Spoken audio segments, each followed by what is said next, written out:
Kedatangan Presiden Joko Widodo di Minahasa Utara, Sulawesi Utara seperti biasa mendapat pengamanan ketat.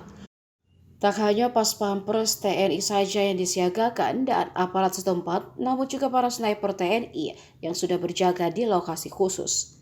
Seperti halnya ketika Presiden Joko Widodo mengunjungi Hotel Marriott Desa Paputungan, Likupang, Minahasa Utara, Sulawesi Utara, Kamis 19 Januari.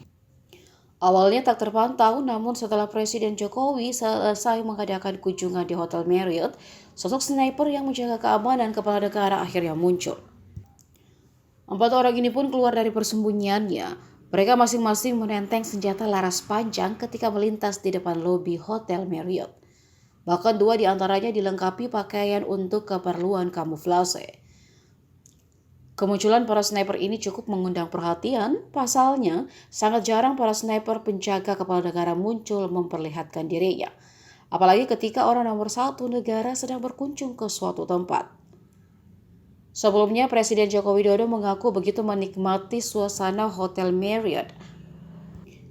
Setiba di Hotel Marriott, Jokowi ditemani Gubernur Oli Dondo Kambe, Menteri PUPR Basuki Hadi Mulyono, dan Menteri Sekretaris Kabinet Pramono Agung serta Bupati Minahasa Utara, Jone Gandan, langsung menuju tepi pantai. Di tepi pantai, Jokowi berdiskusi sambil berdiri hingga 1 jam lamanya.